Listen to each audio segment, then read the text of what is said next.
रख देंगे, तुम जिसको उठाओगे उसका निकलेगा।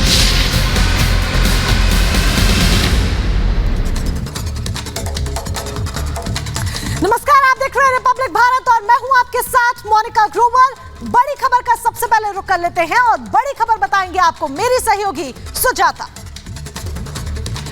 शुक्रिया मोनिका, स्वागत है आप सभी का। और इस बीच आपको बता दें कि धर्मेंद्र शास्त्री को लेकर जिस तरह से धीरेन्द्र शास्त्री को लेकर सवाल उठ रहे हैं, अब उनके गुरु जगत गुरु आ गए हैं सामने। रामभद्राचार्य ने उनका समर्थन किया है और ये कहा है कि ऐसी बातों पर, जो अच्छी बातें हैं उस पर राजनीति नहीं होनी चाहिए। ये भी उन्होंने कहा है कि अगर धीरेन्द्र शास्त्री को धमकियां मिल रही हैं तो उन्हें सुरक्षा मिलनी चाहिए।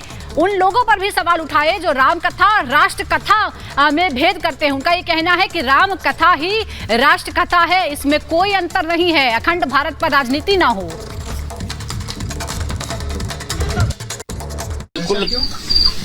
इसलिए कि सब पुराने नाम बदले जा रहे हैं मुसलमानों के द्वारा दिए हुए। जैसे हमने फैजाबाद को अयोध्या किया, इलाहाबाद को प्रयाग किया, इसी प्रकार भोपाल का कोई अर्थ ही नहीं होता। इसका नाम पहले भोजपाल था, तब भोजपाल किया जाए। हाँ, तो उस बालक ने मुझसे ही राम मंत्र की दीक्षा ली है। अच्छा, तो क्या चमत्कार करते हैं, दिव्य शक्ति है उनके पास, या सनातन धर्म को आगे बढ़ाने के? नहीं, सनातन धर्म को आगे बढ़ने काम अच्छा लड़का कर रहा है। कई लोग सवाल भी उठा रहे हैं उनकी। वो तो देखिए, अच्छा काम करने पर सवाल उठाए जाते हैं, मुझ पर सवाल उठाए जाते हैं तो क्या करिएगा। महाराज जी, क्या लगता है कोई शक्ति है, सिद्धि है, क्या है? आप तो और सब तो ऐसे चमत्कार दिखाते नहीं, आपसे भी लोग जुड़े हुए हैं। मेरा शास्त्र ही मेरा चमत्कार है।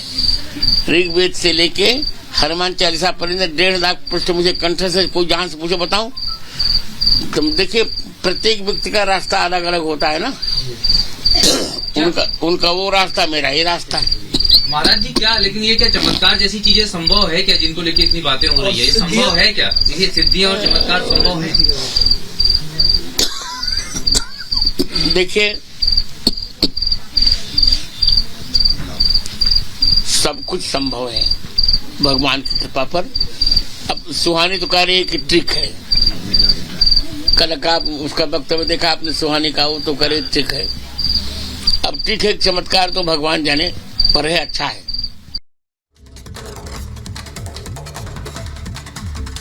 दिव्य शक्ति वर्सेस माइंड रीडिंग, जी हाँ, यही जंग इन दिनों चर्चा का विषय बनी हुई है। और इसी के साथ बागेश्वर धाम के पीठाधीश्वर आचार्य धीरेन्द्र शास्त्री टीवी से लेकर सोशल मीडिया तक हर तरफ सिर्फ और सिर्फ सुर्खियों में बने हुए हैं। अब इस ट्रिक पर, चाहे वो माइंड रीडिंग हो या फिर दिव्य शक्ति की बात हो, इस पर आचार्य धीरेन्द्र शास्त्री का क्या कुछ कहना है, सुनिए। आप कहो कि ये माइंड रीडिंग है, माइंड रीडिंग में व्यक्ति सामने चाहिए।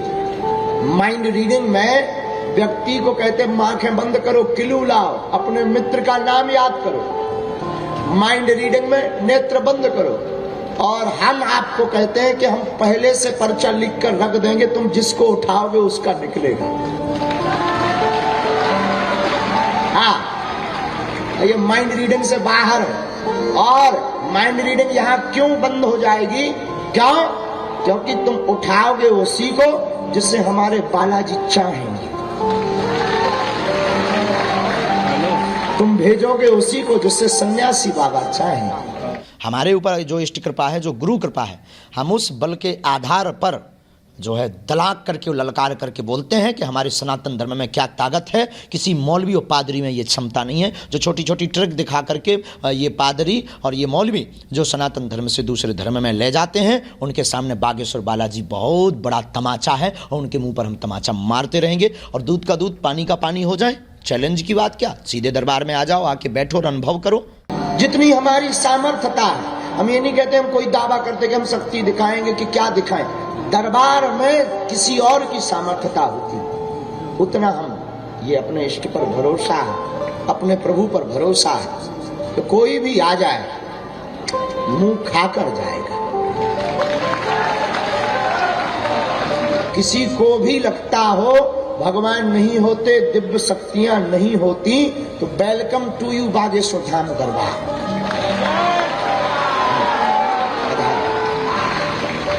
तो मेरे माई बाप सच बतावे, भारत के इतिहास में काऊ पादरी इतना एक्सपोज नहीं भया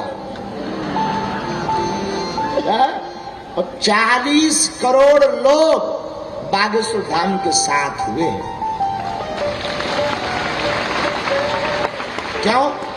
क्योंकि सच कह रहे हैं, हम कोई महिमा गाने के लिए बात नहीं कह रहे। हम ना चमत्कारी हैं, ना हम कोई ईश्वर है, ना हम कोई आपसे प्रमाण पत्र चाहते कि हमारे पास शक्ति है। हम सिर्फ इतना कहते, हमें बालाजी ने जो दिया वो है, लेकिन हम सनातनी हैं। जो है वो तो है। तो बागेश्वर धाम के पीठाधीश्वर पंडित धीरेन्द्र शास्त्री लगातार 2 हफ्तों से सुर्खियों में बने हुए हैं। मामले की शुरुआत होती है नागपुर में रामकथा से। बताया जाता है, यह आरोप लगता है कि रामकथा को बीच में वो छोड़कर चले गए क्योंकि उन्हें अंधश्रद्धा निर्मूलन समिति की तरफ से चुनौती दी गई थी कि वो कुछ लोग लेकर आते हैं और उनके बारे में धीरेन्द्र शास्त्री जानकारी दे। और ये भी लोग कहते हैं कि दरअसल वो जो करते हैं वो कोई दैवी शक्ति नहीं है, बल्कि वो माइंड रीडिंग का तरीका है। और इस बीच धमकियों का सिलसिला भी शुरू हो गया है। पंडित धीरेन्द्र शास्त्री के परिजन को धमकी मिली है उनके नाम पर, तो साथ ही जिन्होंने ये सवाल उठाए उस समिति के श्याम मानव को भी इस तरह की धमकी देने की बात सामने आई है। पूरा मामला आपको विस्तार से बताते हैं इस रिपोर्ट के जरिए। सीताराम सीताराम सीताराम सीताराम सीताराम सीताराम सीताराम। रिंकू नाम की अर्जी स्वीकार हुई है, सफल होंगे, कृपा होगी, कुलदेवी पूजा से। पर्ची में सवालों के जवाब लिखकर चर्चा में आए धीरेन्द्र शास्त्री ने अब उन लोगों को जवाब दिया है जो उनकी दिव्य शक्ति को माइंड रीडिंग से जोड़ रहे थे। उन लोगों को चुनौती दी है जो आध्यात्मिक ताकत को माइंड गेम बता रहे थे। बागेश्वर धाम के पीठाधीश्वर ने दावा किया है कि जो लोग इसे माइंड रीडिंग बता रहे हैं उन्हें वो गलत साबित करने के लिए तैयार हैं। बच्चे हमको कह रहे थे, गुरुजी आप कहो कि ये माइंड रीडिंग है। माइंड रीडिंग में व्यक्ति सामने चाहिए। माइंड रीडिंग में व्यक्ति को कहते आंखें बंद करो, किलू लाओ, अपने मित्र का नाम याद करो। माइंड रीडिंग में नेत्र बंद करो। और हम आपको कहते हैं कि हम पहले से पर्चा लिख कर रख देंगे, तुम जिसको उठाओगे उसका निकलेगा। अब आगे चल करके जो है धीरेन्द्र शास्त्री का दावा है कि माइंड रीडिंग के लिए व्यक्ति का सामने होना जरूरी है, लेकिन किसी व्यक्ति को देखे बिना ही वो उसका अतीत और भविष्य पर्चे में लिख सकते हैं। उन्होंने कहा कि बाबा की दिव्य शक्ति के चलते वो ही व्यक्ति उनके पास लाया जाएगा जिसके बारे में वो पहले से पर्चे में लिख चुके हैं।